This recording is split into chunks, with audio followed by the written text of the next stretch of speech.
Halo semuanya, balik lagi bareng gue Vian Rafe. Dan seperti biasa di video kali ini gue bakalan lanjutin alur cerita yang sebelumnya pernah gue upload. Dan gak kerasa juga gue udah sampai ke season 9-nya ya dari alur cerita Battle Trog The Heaven ini kelanjutannya. Dan tanpa banyak basa-basi lagi, yuk kita langsung check this out aja alur ceritanya.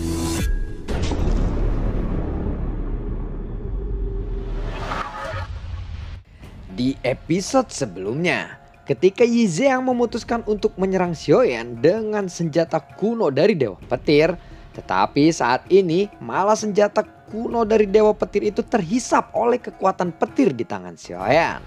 Saat Xiaoyan mengangkat tangannya, senjata Dewa Petir itu pun langsung berada di tangan Xiaoyan, seperti dia tersedot oleh tangan Xiaoyan. Sesaat kemudian senjata itu benar-benar beralih ke tangan Xiaoyan. Saat Xiaoyan memegang senjata Dewa Petir ini, tangannya bergetar hebat.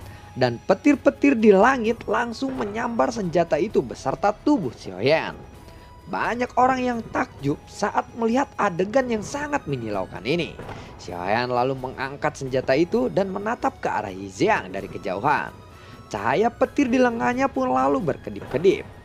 Lalu Xiaoyan mengarahkan senjata itu ke arah langit. Dan kemudian langit tiba-tiba bergemuruh dan petir-petir yang kuat pun bermunculan. Cahaya petir itu lalu menyambar-nyambar ke tubuh Xiaoyan. Yi Zhang benar-benar terkejut melihat adegan ini. Wajahnya pun menjadi sangat pucat karena dia merasakan ketakutan yang sangat luar biasa. Dia tahu bahwa akan sulit baginya untuk menghindar dari serangan ini. Luar biasa, ternyata kamu bisa menggunakan senjata itu, ucap dari Yi Zhang. Walaupun mustahil bagi Yi Zhang untuk menghindari serangan itu, namun dia tidak menyerah kali ini. Dia langsung mengerahkan seluruh kekuatannya yang tersisa untuk melepaskan serangan yang terakhir. Pedang Yi Zhang pun langsung memancarkan cahaya yang begitu cerah untuk menahan serangan dari Xiaoyan ini. Fluktuasi sumber gas abadi miliknya pun langsung melonjak ke puncaknya. Cahaya pedang itu pun langsung melesat. Swing! Buar! Cahaya pedang Yi Zhang pun bertabrakan dengan petir-petir yang menyambar tubuh Xiaoyan. Namun karena serangan itu, petir-petir yang mendominasi tubuh Xiaoyan melesat ke arah Yi Zhang. Buar! Perut Yi Zhang pun langsung ditembus oleh petir-petir dari Xiaoyan. Dan organ-organ di dalam tubuhnya pun hancur seketika. Tetapi karena dia sudah mencapai bintang 5 Dausian, maka Yi Zhang tidak langsung ambruk dan mati kali ini. Pada saat ini ada sebuah telapak tangan yang tiba-tiba muncul di bahu Yi Zhang. Sehingga Yi Zhang pun terkejut kali ini. Oh, Jiang ya? Cepat bawa aku pergi dari sini, ucap dari Yi Zhang. Yi Zhang pun sudah menyadari bahwa dia pasti akan kalah dalam pertarungan ini. Dan dia harus segera mundur. Kalau tidak, dia akan benar-benar mati di tempat ini. Situasinya berubah terlalu cepat. Yi Zhang dan Liang Fei benar-benar dikalahkan dalam waktu yang sangat singkat. Ini semua karena kemunculan tiba-tiba Xiao Yueli yang mengubah situasi di dalam pertempuran ini. Tidak, karena kamu telah dikalahkan oleh seseorang petarung bintang 3 Dausian.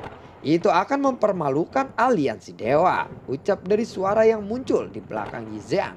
Dan itu memanglah suara dari Jiang Ya. Awalnya Yi Zhang bergembira bahwa dia akan diselamatkan oleh Jiang Ya. Tetapi Jiang Ya malah menghina Yi Zhang. Jiang Ya, apa yang kamu lakukan? Tanya dari Yi Zhang. Pak, buar! Yi Zhang pun berteriak kesakitan. Petir Xiaoyan benar-benar menusuk dadanya kali ini. Jiang Ya, Tuan Suning pasti tidak akan memaafkanmu, ucap dari Yi Zhang. Kamu tidak perlu khawatir tentang itu. Tuan Suning adalah guruku. Dan kematianmu ini memang tidak bisa dihindari lagi, ucap Jiang Ya yang suaranya terdengar di telinga Yi Zhang. Sialan Jiang Ya, aku yakin yang selanjutnya mati adalah kamu, ucap dari Yi Zhang sambil memuntahkan darahnya. Pada saat yang sama, Xiaoyan lalu mengangkat tangannya dan petir itu langsung masuk kembali ke arah tangannya. Yi Zhang pun mati seketika karena itu. Lalu ketika jiwa Yi Zhang terbang, Jiang Ya langsung mengambil jiwa itu dan kemudian dia langsung mencabik-cabik jiwa Yi Zhang tanpa belas kasihan. Jiang Ya lalu kemudian dia mengangkat kepalanya dan memandang langsung kepada Xiaoyan. Saat mereka saling menatap, kekuatan Jiang Ya tiba-tiba meledak. Dan kekuatannya sudah mencapai bintang 6 Douxian. Kekuatan semacam ini jelas Xiaoyan pun tahu bahwa kekuatan Jiang Ya memang tidaklah sesederhana yang dia lihat.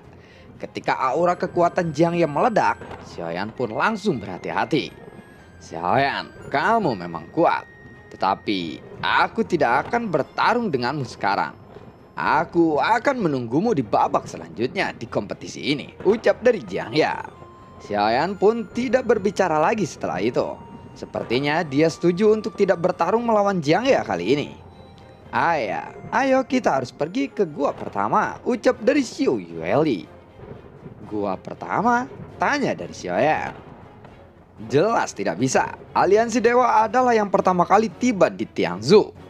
Jadi gua pertama ini tentu saja milik Aliansi Dewa. Kamu jangan berharap terlalu banyak kali ini, ucap dari Jiang Ya. Xiaoyan sebenarnya tidak peduli soal ini. Lalu dia pun berbalik untuk melihat keadaan Rancang. Rancang terluka cukup parah. Entah dia masih hidup ataukah sudah mati. Namun ketika Xiaoyan menoleh, Rancang sudah duduk di sana. Padahal awalnya Xiaoyan pikir bahwa luka Rancang sangatlah parah, sehingga Rancang harus kehilangan kesadarannya. Tetapi sekarang tampaknya Rancang sudah kembali membaik. Lalu kemudian Xiaoyan menatap gua di bagian atas Tong Tianzhu. Kenapa kamu melarang kami sekarang? Tanya dari Xiaoyan kepada Jiang Ya. Sudah aku bilang, gua itu adalah milik Aliansi Dewa, ucap dari Jiang Ya. Jiang Ya merasa marah saat mendengar kata-kata Xiaoyan itu. Dan aura kekuatan dari Douxian bintang 6-nya pun langsung meledak. Tetapi Xiu Yueli pun tidak mau kalah. Tiba-tiba ada sumber kekuatan yang dahsyat yang meluap dari tubuh Xiu Yueli saat ini. Dan aura Xiu Yueli benar-benar bisa menekan aura kekuatan dari Jiang Ya. Kami menginginkan gua pertama itu. Jika kamu masih tidak memberikannya, aku tidak keberatan untuk membunuhmu sekarang, ucap dari Xiu Yueli. Sebenarnya Jiang Ya tidak takut kepada Xiu Yueli. Namun jika dia bertarung sekarang, itu sangat tidak menguntungkan baginya. Jadi Jiang Ya memutuskan untuk menyerahkan gua pertama itu dan pergi dari sana. Dan ketika Jiang Ya menyuruh seseorang untuk membawa Liang Fei, tiba-tiba Xiu Yueli menebaskan sabitnya. Spring! Dan kepala Liang Fei pun langsung putus seketika. Dengan ini tim Aliansi Dewa pun telah kehilangan 2 petarung Douxian bintang 5-nya. Xiaoyan dan yang lainnya langsung membawa Rancang yang terluka parah. Dan mereka langsung terbang menuju ke gua pertama Tong Tianzhu itu. Karena tim Fearless telah membunuh Yi Zhang dan juga Liang Fei dari Aliansi Dewa. Jadi tidak ada yang berani berdiri menentang tim Fearless saat ini. Karena kekuatan para pejuang bintang 5 Douxian seperti Yi Zhang dan juga Liang Fei saja merupakan yang terkuat di antara tim-tim yang berada di kompetisi ini saat ini. Dan saat tim Fearless sudah tiba, mereka yang belum mengetahui siapa sebenarnya Xiu Yueli pun bertanya-tanya kepada Xiaoyan. Suamiku, siapakah dia? Tanya dari King Mu'er dan juga Zeni. Xiaoyan pun lalu menggaruk kepalanya dengan senyum malunya. Ayah, jadi ayah mempunyai istri lain selain ibu? Ucap dari Xiu Yueli. Dia langsung marah ketika mendengar King Mu'er memanggil Xiaoyan suamiku. Baiklah, aku akan menjelaskan ini kepada kalian semua ya. Ini adalah Xiu Yueli dan dia adalah anakku bersama Sun Er. Sebenarnya dia sudah berusia ratusan tahun, ucap dari Xiaoyan sambil mengusap kepalanya. Ayah, kamu belum menjawab pertanyaanku. Mengapa kamu menikahi wanita lain di sini? Ucap dari Xiu Yueli. Yueli, apakah ibumu tidak menceritakan semuanya kepadamu? Tidak, ibu sangat cantik. Tetapi mengapa kamu masih menikahi wanita lain? Tanya dari Xiu Yueli lagi. Yueli, itu semua salahku. Aku memang ayah yang buruk. Maaf, ucap dari Xiaoyan. Lalu Xiaoyan pun meminta bantuan King Mu'er dan juga Jenny untuk menjelaskan semuanya. Karena Xiaoyan benar-benar tidak tahu bagaimana untuk menjelaskannya kepada Xiu Yueli. Xiao Yueli, kehidupan seseorang sangatlah panjang. Kamu perlu waktu untuk memahami sebuah hubungan. Tetapi yakinlah, cinta ayahmu hanya untuk ibumu. Tidak perlu diragukan lagi. Oh ya, apakah kamu tahu kamu sudah mempunyai kakak? Kakak? Sepertinya aku pernah mendengar soal itu dari ibu. Oh ya, kenapa ayah mengubah topik pembicaraanku? Aku ingin ayah meminta maaf kepada ibu sekarang, ucap dari Xiao Yueli. Pasti aku akan meminta maaf kepada ibumu. Aku juga harus meminta maaf kepadamu karena tidak bisa bersamamu saat kamu tumbuh dewasa dan berkembang. Aku benar-benar minta maaf. Aku benar-benar ayah yang tidak baik, ucap dari Xiaoyan. Melihat tampang yang menyedihkan Xiaoyan, semua orang pun lalu terdiam. Lalu setelah beberapa saat, Xiao Yueli pun menghela napas panjang. Tampaknya dia masih menyalahkan Xiaoyan saat ini. Baiklah, lupakan saja karena ibu sangat mencintaimu.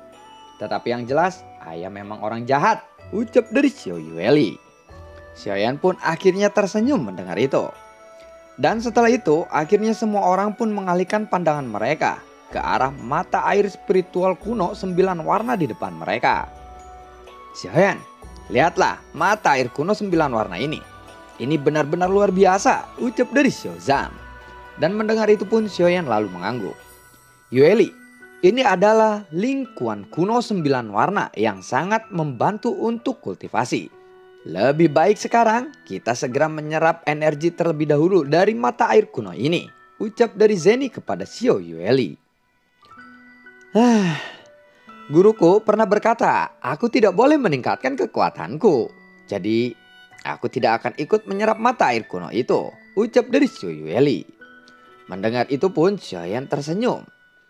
Lalu Xiaoyan pun berkata, Mu'er, Zeni, silahkan kalian menyerap mata air kuno ini terlebih dahulu. Sementara aku akan berbicara 4 mata dengan Xiao Yueli untuk sementara waktu ini. Dan setelah itu pun semua orang lalu melangkah ke arah mata air kuno 9 warna itu. Hanya Xia Jinghui yang duduk dan bengong di sisi kolam untuk melihat semua orang berendam di mata air kuno itu.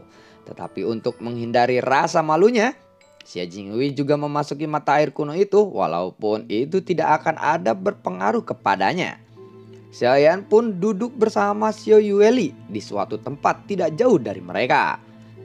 Kali ini Xiaoyan hanya memperhatikan sepasang mata yang berwarna biru dan ungu dan rambutnya yang berwarna merah muda. Yueli, mengapa tubuhmu ditutupi perban seperti itu? Ucap dari Xiaoyan. Yueli lalu menatap bagian tubuhnya yang diperban.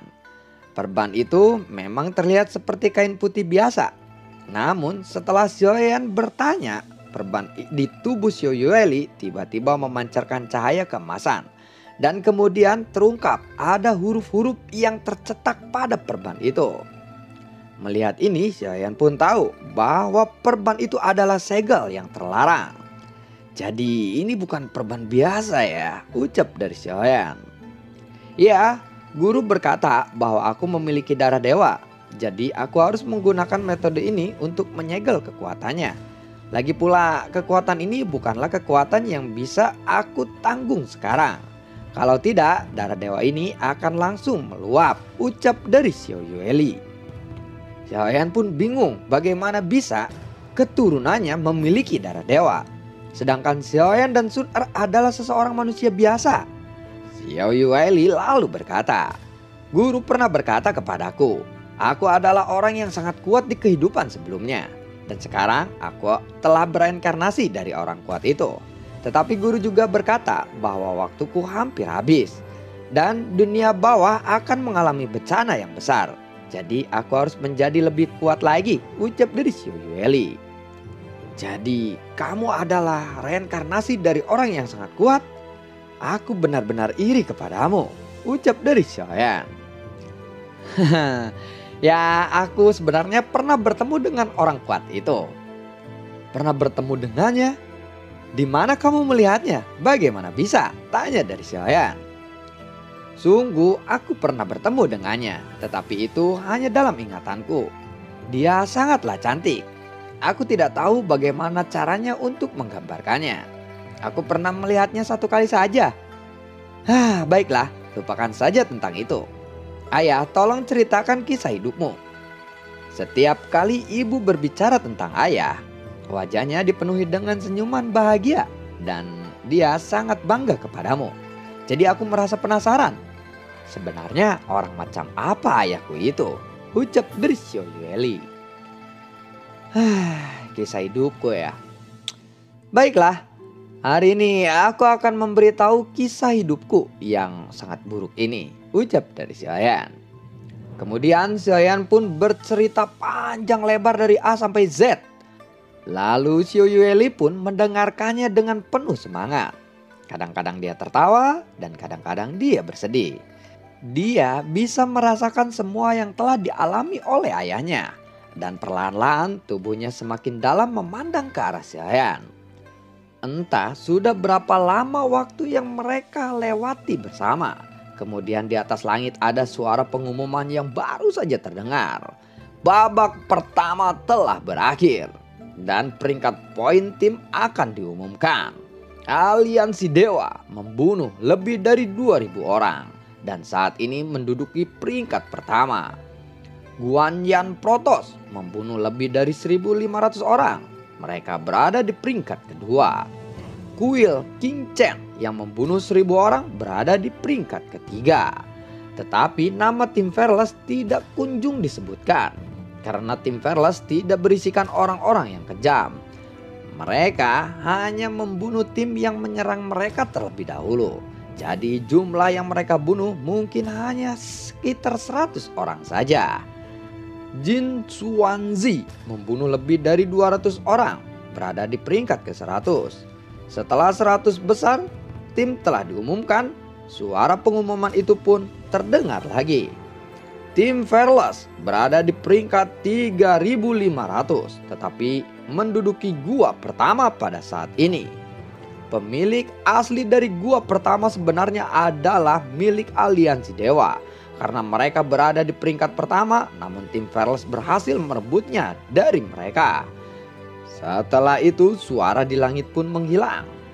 Setelah suara di langit terdengar, Jiang Ya lalu bergumam. Kalau saja tidak ada gadis kecil sialan itu, Aliansi Dewa pasti tidak akan kehilangan gua pertama itu. Dan Xiaoyan pasti bisa aku bunuh. Ucap Jiang Ya sambil bergumam marah. Dan lalu bagaimanakah kelanjutan ceritanya? Nantikan konten gua berikutnya dan semoga sehat selalu untuk kalian. Akhirnya terungkap ya sedikit demi sedikit tentang siapakah Xiaoyueli ini. Dan kenapa dia mempunyai kekuatan yang menurut gua nih misteriusnya sama kayak Yao Chen di awal-awal film ini dirilis ya, season 4, season 5 atau ya season 4, season 5 lah.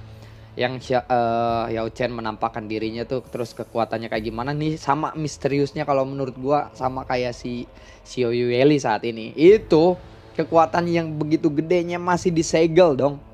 Tuh kalau ngeluap dia nggak bisa apa ya, nggak bisa nahan kekuatannya sendiri itu karena orang terkuat sebelumnya dan bereinkarnasi jadi Xiaoyueli. Ya kita nantikan video-video gue berikutnya dan sampai jumpa. Semoga sehat selalu untuk kalian. Assalamualaikum dan terima kasih untuk yang sudah mensupport channel ini dari awal hingga saat ini. Dan gue ucapin juga terima kasih banyak buat kalian yang sudah mensupport channel ini lewat link Saweria di bawah kolom deskripsi. Dan sampai jumpa. Assalamualaikum. Dadah.